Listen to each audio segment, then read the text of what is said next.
નમસ્કાર વિદ્યાર્થી મિત્રો, ધોરણ 11 ગુજરાતી, ચેપ્ટર 10 જીભ,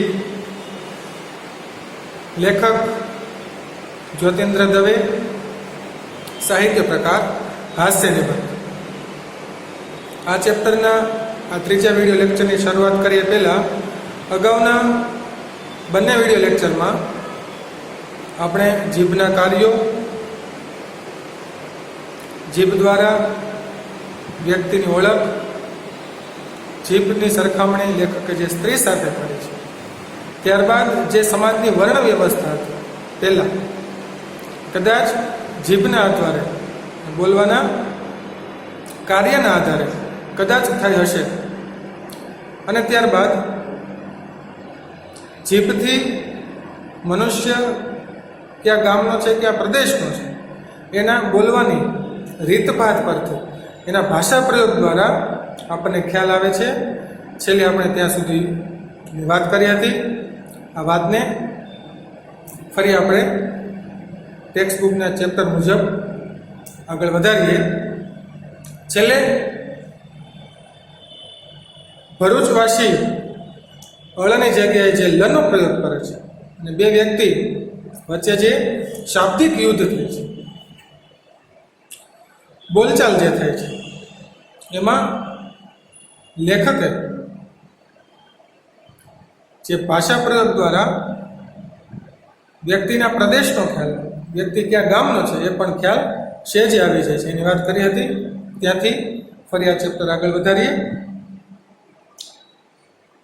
ભરૂચમાં લગભગ બધા જ માણસોને મેં અળને સ્થાને, અળ એટલે નળનો અળને સ્થાને લ વાપરતા સાંભળ્યા હતા. સુરત, વડોદરા, અમદાવાદ બધે સ્થળે નળનો અળ બોલાય છે. અને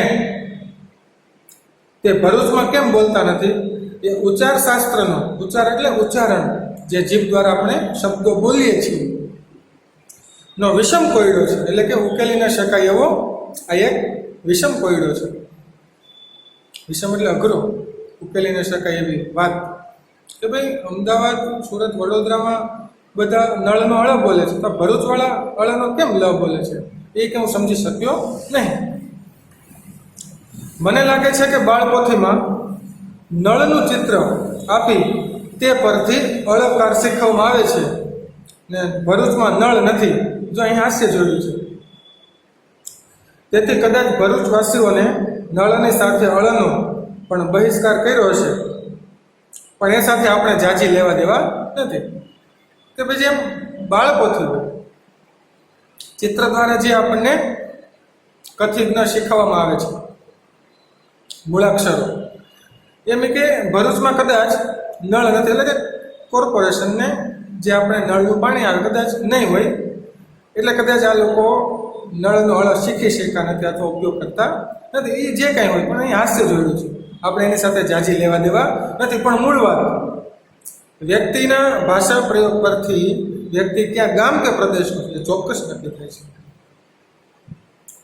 અળકારનો બહિષ્કાર કરનારી જીભ ભરૂચ વાસીની છે એમ તરત આપણને જણાય આવે છે. તે જ રીતે હવાકાનું હેર હાક માગનારી સુરતી જીભ, આમ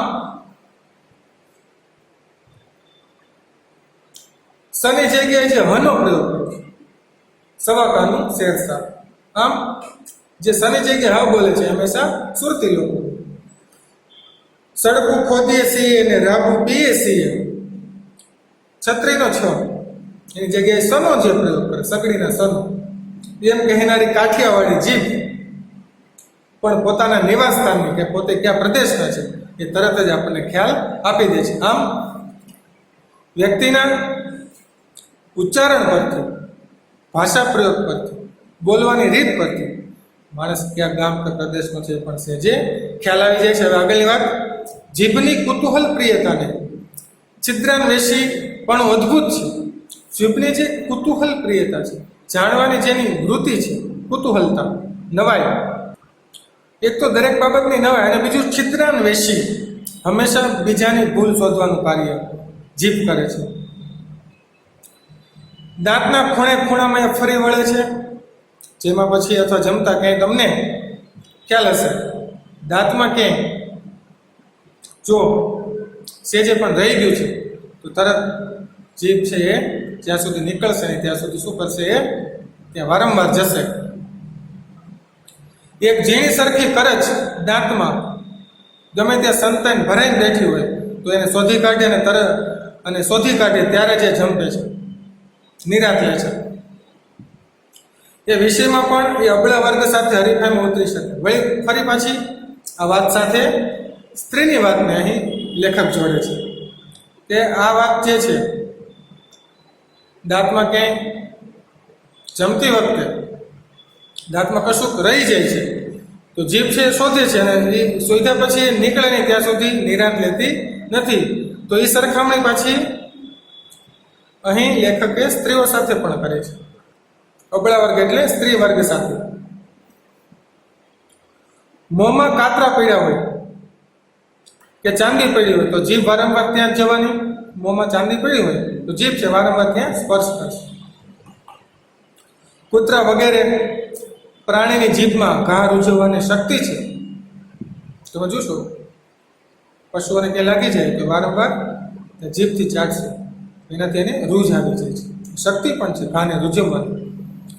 અને તેથી શરીર પર પડેલા ઘાને જીભ વડે પશુઓ ચાટ કરે છે.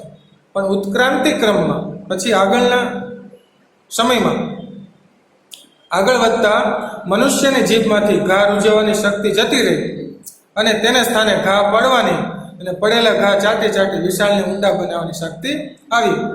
કે પ્રાણીઓની જીભમાં જે ઘા રૂઝવવાની શક્તિ છે કદાચ મનુષ્યના ઉત્ક્રાંતિ કાળ, મનુષ્ય જ્યારે આટલો બધો હજી મનુષ્યએ ક્રાંતિ નહોતી કરી, જ્યારે આદિવાસી હતો ત્યારે કદાચ ઘા રૂઝવતો હશે. પણ જેવી વૈચારિક ક્રાંતિ આવી, નવી શોધ થતી, એમ જીભનું કાર્ય બદલાઈ ગયું. તો કે બીજા કોઈને તકલીફ આપે, વધુ ને વધુ તકલીફ આપે, બીજા દ્વારા તકલીફ છે તો ત્રીજો વ્યક્તિ એ વાત યાદ કરી અને એને ઘા છે, એનું દુઃખ છે બોલીને વધારે છે. આમ જીભની તમે જોશો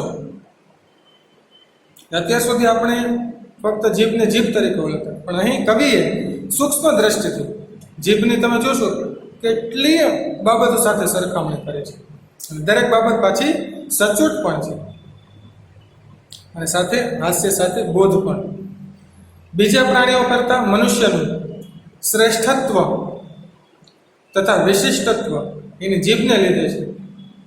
બીજા પ્રાણીઓ કરતાં મનુષ્ય જો અલગ પડતો હોય તો એ બોલવાની શક્તિના કારણે. અન્ય પ્રાણીઓ કરતાં મનુષ્યનું મગજ વધારે બળવાન હોય છે. મગજ પણ આપણું કેવું હોય છે, અન્ય પ્રાણીઓ કરતાં વધારે શક્તિશાળી, વધુ વિચારી શકે, અથવા અન્ય પ્રાણીઓ કરતાં આપણામાં બુદ્ધિ વધારે હોય છે. એ વાત મનુષ્ય અને પ્રાણી બંનેના પરિચયમાં આવનાર કોઈથી પણ મનાય એવી નથી. મનુષ્ય કરતાં આંખની બાબતો બિલાડી શક્તિશાળી છે, આપણી કરતાં વધારે. આપણે અંધારામાં ન જોઈ શકીએ, બિલાડી જોઈ શકે.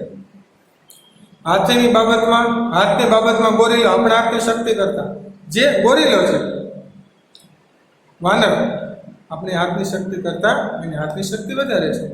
પણ આપણી પાસે જે બોલવાની અને મગજની જે શક્તિ છે એના કારણે આપણે અન્ય પ્રાણીઓ કરતા ચડિયાતા છીએ. નાકની બાબતમાં કૂતરો આપણાથી ચડિયાતો, આપણે સૂંઘવાની શક્તિ કરતા કૂતરાની સૂંઘવાની શક્તિ વધારે છે. પેટની બાબતમાં વરુ આપણી પાચન ક્રિયા કરતાં વરુની પાચન ક્રિયા વધારે સારી. પગની બાબતમાં ગધેડો બળવાન છે, આપણા પગની શક્તિ કરતાં ગધેડાના પગની શક્તિ વધારે શક્તિશાળી છે. એ જાણીતું છે. તેમજ બીજા જાનવરોની માફક એને શિંગડા પૂંછડી પણ હોતા નથી.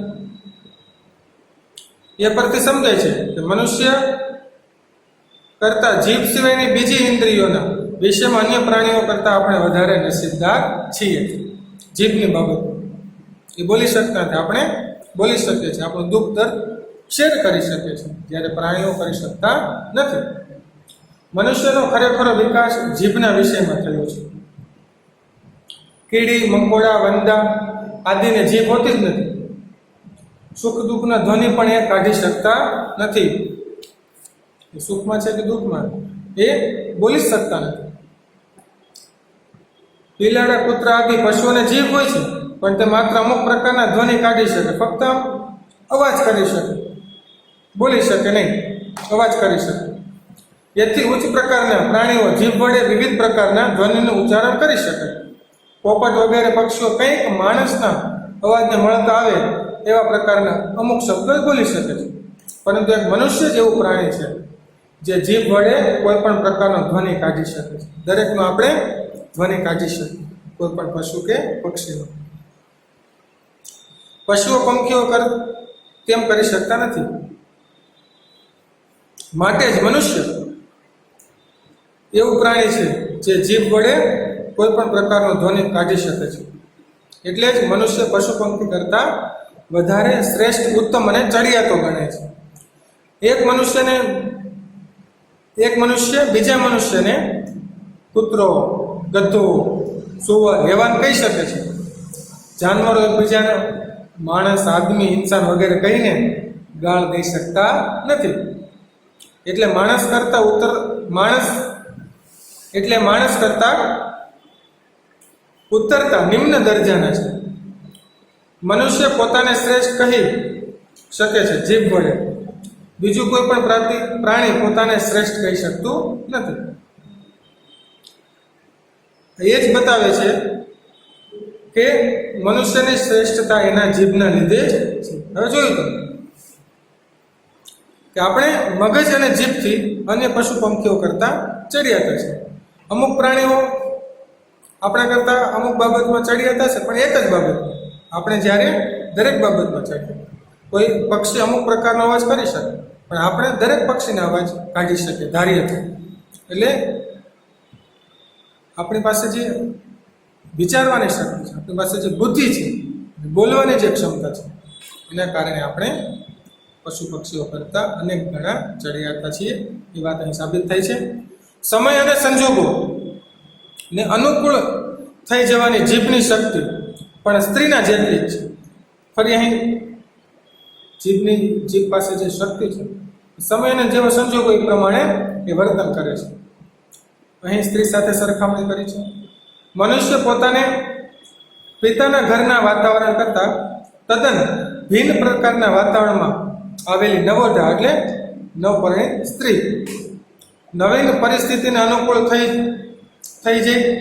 જાણે એ જ વાતાવરણમાં નાનપણથી ઉછરી હોય તેમ એ ત્યાં રહેવા માંડે છે. પિતાનું ઘર છોડી અને સાસરે આવેલી કોઈ નવપરિણીત યુવતી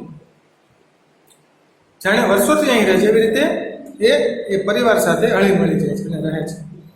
તે જ પ્રમાણે જીભ પણ સંજોગો બદલાય, પરિસ્થિતિ બદલાય તો એ સંજોગો અને પરિસ્થિતિ પ્રમાણે એ અનુકૂળ થઈ જાય છે. સુધારકો પણ તીવ્ર બાણ વરસાવતી જીભ સંજોગોમાં ફેરફાર થતા તરત જ સુધારકની પ્રશંસા કરવી માંડે. જેમ કે કોઈ સમાજ સુધારક કોઈ વાત કરે તો ઘણા એનો વિરોધ કરે. જ્યારે એમ લાગે વાત સાચી છે તો એ વિરોધ કરનારા લોકો એટલે કે એની જીભ એની પાછી પ્રશંસા કરે છે. એટલે આમ સમય અને સંજોગ મુજબ જીભ છે પોતાનું કાર્ય બદલે છે. ઘરને ખૂણે ઉપરી અમલદારની સખત ઝાટકણી કાઢતી જીભ એ અમલદારના સાનિધ્યમાં એના ગુણગાન ગાવા માંડી પડે છે. કે કોઈ નોકરિયાત વ્યક્તિ છે એ ઘરે અમલદારની સખત ઝાટકણી કરતી જીભ, ઘરે જે જીભ ગુસ્સો વરસાવે છે એ જ જીભ, એ જ વ્યક્તિ એને ઉચ્ચ અમલદાર સામે શું કરે છે તો કે ગુણગાન ગાય છે. એટલે જીભ છે એ સમય, સંજોગો અને પરિસ્થિતિ મુજબ કરે છે, કાર્ય કરે છે. વ્યક્તિ ઘરે હોય તો એની બોલવાની રીત અથવા બીજાને ખીજાતો હોય, જ્યારે કોઈ ઉપરી અધિકારી અથવા ઓફિસમાં વર્ક કરતો હોય ત્યારે એ જ જીભ જે ઘરે સખતાઈથી વર્તે છે, ઓફિસ કે પોતાના ઉપરી અધિકારી સામે ગુણગાન ગાય છે. એક ઉદાહરણ આપ્યું છે.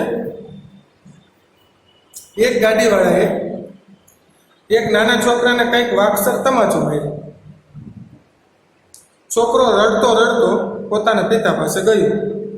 એનો પિતા ઉશ્કેરાઈ ગયો, ખીજાઈ ગયો કે કેમ મારા દીકરાને કોણે માર્યું, કોણે માર્યો મારા છોકરાને, એની છાલ ઉખેડી નાખું, જોઉં તો ખરો મારા છોકરાને આંગળે અડાડવાની હિંમત કોણે કરી. એમ બોલતો એ છોકરાને લઈને આગળ આવ્યો. છોકરાએ ગાડીવાળાને બતાવી કહ્યું કે આ ગાડીવાળા મને માર્યો છે. આણે માર્યો જે મારનાર વ્યક્તિ હતી 6 ફૂટ ઊંચો, પૂરી હાઈટ ધરાવનારો, અને 200 રતલ વજનવાળા ગાડીવાળા આગળ આવી હા એ કે મેં માર્યો. શું છે? હાઈટ અને એનું શરીર પણ પૂરું, ઊંચાઈ પણ પૂરી અને શરીરનું વજન પણ પૂરું. હા મેં તારા છોકરાને માર્યો છે એમ કહીને બાય ચડાવવા માંડ્યો ગાડીવાળો. છોકરાના પિતાની જીભે બદલાયેલો રંગ જોઈ ગયું. જ્યાં સુધી સામેવાળા વ્યક્તિને આ છોકરાના પિતાએ જોયું નહોતો ત્યાં સુધી એ ઉગ્ર વચન બોલતો, કોણે માર્યું, આમ કરી નાખું, તેમ કરી નાખું, કોણે હાથ અડાડ્યો. પણ સામેવાળી વ્યક્તિ એના કરતાં વધારે શક્તિશાળી છે એવું જ્યારે ખ્યાલ આવ્યો તો તરત એના પિતાએ એનો રંગ એટલે કે એના જીભે શબ્દો બદલી નાખ્યો. બહુ સારું કર્યું, તે એ જ લાગનું છે. શું કહે છે એના પિતા? બહુ સારું કર્યું, એ જ લાગનું છે. શા માટે? કે સામેવાળા વ્યક્તિ એના કરતાં શક્તિશાળી છે. એટલે જીભ છે એ સમય સંજોગો મુજબ બદલાઈ પણ જાય છે, એ મુજબ કાર્ય કરે છે. આ જ પ્રમાણે સારું કર્યું એ જ લાગનું છે. એક જ તમાચો શું કામ માર્યો? મારવા હતા ને બેચારી કે જો જે વ્યક્તિ કોણે મારા છોકરાને માર્યો, આમ કરી નાખું, તેમ કરી નાખું, જ્યાં સુધી સામેવાળા વ્યક્તિને જોયો નહોતો ત્યાં સુધી. સામેવાળા વ્યક્તિ શક્તિશાળી છે એ ખ્યાલ આવ્યો તરત જ એની જીભે રંગ બદલી નહીં. એક શા માટે માર્યો? 2-4 મારવા તો એ જ લાગનો છે, આમ તેમ, એટલે કે સામેવાળાના ફેવરમાં બોલે છે. મારા દેખતા મારો બીજી એક થાપડ, હજી એક મારો એ કે. આ જ પ્રમાણે બધાની જીભમાં સમયને અનુકૂળ થઈ જવાની શક્તિ રહેલી છે. જેનામાં શક્તિ જેટલી વધારે વિકસિત તેટલો જે વ્યક્તિ પ્રતિષ્ઠા સંપન્ન, સમજુ અને ડાહ્યો ગણે, શાણો ગણે છે. આમ સમય સંજોગ મુજબ આપણે આપણા શબ્દો ઉપર, જીભ ઉપર કાબુ લાવવો જોઈએ. આવું જે કરી શકે છે માણસ વધારે શક્તિશાળી, સમજેલો ગણાય કે જે સમય મુજબ પોતાના શબ્દો બદલી નાખે. આગળની વાત, કામિની પેઠે જીભના જાદુ પણ કામણ પણ અનેરા છે. કામિની એટલે કે જે મોહ પમાડનારી એવી સ્ત્રીમાં પણ જીભના કામણ પણ અનેરા છે. એ મોહિનીના મોહનાસ્ત્ર પર ભારે અસરકારક છે. મોહનાસ્ત્ર સામેવાળા વ્યક્તિને બેહોશ કરી નાખે એવું જે શસ્ત્ર છે મોહનાસ્ત્ર. આમ જીભની સરખામણી મોહનાસ્ત્ર સાથે કરે છે. કોઈ એક કામિની સાથે, એક સૌભાગ્યવતી સ્ત્રી, સુંદર સ્ત્રી સાથે કરે છે. નયન બાણ કરતાં પણ જીહવા બાણ વધારે કાતિલ લાગે છે. કે જે આંખોના બાણ છે એના કરતાં જીભના જે બાણ છે, શબ્દોના બાણ છે, એ આંખના બાણ કરતાં વધારે કાતિલ છે. ઘણીવાર અમુક ઓળખીતા પુરુષ પર કોઈ સ્ત્રી ફિદા થઈ જવાનું જાણીએ છીએ, એકબીજા ઓળખતા હોય, એ સ્ત્રી છે એના ઉપર, એ પુરુષ ઉપર વારી જાય છે, એને પસંદ પડી જાય છે, એવું આપણે ઘણીવાર જાણતા હોય છે. પછી આગળ એ લગ્ન કરતા હોય છે. ત્યારે આપણને બહુ આશ્ચર્ય થાય છે કે એ પુરુષમાં એનામાં એવું શું છે કે નથી એ પુરુષમાં નથી રંગ, નથી રૂપ, કે નથી મર્દાનગી, એની પાસે નથી પૈસા કે પ્રતિષ્ઠા. એવું તે સ્ત્રી એનામાં શું જોયું કે આટલી સુંદર સ્ત્રી આવા પુરુષ સાથે લગ્ન કરે છે? તો એમ સામાન્ય રીતે બધાને લાગે છે, પણ તન, મન કે ધનના વૈભવ વડે નહીં, એણે તો જીભના જાદુથી, બોલવાની એની પાસે જે શક્તિ છે એના જાદુથી એ સ્ત્રીનું એણે મન હરી લીધું હોય છે. બાકી ભલે એની પાસે પૈસા નથી, આવડત નથી, દેખાવ નથી, પણ એની પાસે બોલવાની શક્તિ છે. બોલવાની શક્તિથી એ સ્ત્રીને પોતાના વશમાં કાબૂમાં કર્યું. અને આપણે ઘણીવાર જોતા હોય સમાજમાં, ઘણા લોકો વાતચીત કરતા હોય, સ્ત્રી તો બહુ સારી છે, સુંદર છે, આ છે વગેરે, પણ પુરુષ જે છે એ એના સમકક્ષ નથી. ત્યારે આપણે સમજવું જોઈએ કે એની પાસે નથી ધન દોલત, નથી આવડત, નથી દેખાવ, તો એને શું જોયું? તો કે એ વ્યક્તિ પાસે બોલવાની શક્તિ છે, સારું બોલી શકે છે. એના કારણે એ સ્ત્રી વશ થઈને એની સાથે લગ્ન કરે છે. એ આપણે જાણતા હોતા નથી કે આ એ વ્યક્તિએ એને તો જીભના જાદુથી એ સ્ત્રીનું મન હારી લીધું. એ આપણે જાણતા હોતા નથી. અભિમન્યુ પર નયનોના જાદુ અજમાવી ચૂકેલી ઉત્તરાને જીભના જાદુ અજમાવવાનો વધારે અવસર મળ્યો તો એ વીર પુરુષ બની રણ સંગ્રામમાં જઈ સ્વર્ગવાસી બનવાને બદલે ધીર પુરુષ બની નમૂનેદાર ગૃહસ્થાશ્રમી થયો હોત પણ ઈશ્વર પણ જીભને વશ થાય છે. આમ અહીં ઉદાહરણ આપ્યું છે કે અભિમન્યુ જે છે નાની અવસ્થામાં રણમાં વીરગતિ પામે છે. એની પત્ની જે છે ઉત્તરા, એ ઉત્તરાને જો શાબ્દિક રીતે અભિમન્યુને વશ કરવાનો સમય મળ્યો તો કદાચ અભિમન્યુ રણસંગ્રામમાં ધીર યોદ્ધા બનીને, ધીર પુરુષ બનીને લડ્યો હોત અને કદાચ જીવતો લાંબુ જીવો. માત્ર મનથી નહીં પણ જીભ વડે સ્ત્રોતો ગાઈ ઈશ્વર પ્રાર્થના કરવી જોઈએ. તેનું કારણ પણ આ જ છે. એટલે કામ ઈશ્વરને ગુણગાન ગાઈ આપણે ઈશ્વરને પણ પ્રસન્ન કરી છે. આ કામ જીભ કરી શકે છે. આમ શેષનાગથી 1000 જીભને લીધે જ શેષનાગની 1000 જીભને લીધે જ જગત ગતિમાન રહી શક્યું છે અને એના પણ શયન કરવાને લીધે જ ઈશ્વર પણ જાગૃત રહે છે. એટલે કે શેષનાગ છે સતત પોતાની સર્પ છે, તમે જુઓ એની જીભ સતત બહાર કાઢી રાખે. વિષ્ણુ ભગવાન છે શેષનાગ ઉપર શયન કરે છે પણ એ જાગૃત રહી શકે એની પાછળનું કારણ શેષનાગની જીભ છે, વારંવાર બહાર નીકળે, અવાજ કરે એટલે ઈશ્વર પણ જાગૃત રહી શકે. એની પાછળ પણ અહીં જીભનું કારણ જ્યોતિન્દ્ર દવે બતાવ્યું છે. આમ હજુ આ ચેપ્ટર અધૂરું છે. હવે પછી આગળની વાત આ ચેપ્ટરના ચોથા વિડીયો લેક્ચરમાં કરીશું. આપ સર્વે વિદ્યાર્થીઓએ આ ચેપ્ટર વાંચવાનું છે, સમજવાનું છે, પ્રશ્નોના જવાબ જે લખેલા છે એના દ્વારા આ ચેપ્ટર સમજવાનું છે, પ્રશ્નોના જવાબ વાંચવાના છે અને આ વિડીયો લેક્ચર દ્વારા આપ સરળતાથી આ ચેપ્ટર સમજી શક્યા હશો એવી આશા અપેક્ષા સાથે ફરી મળીશું નવા વિડીયો લેક્ચર સાથે. અસ્તુ.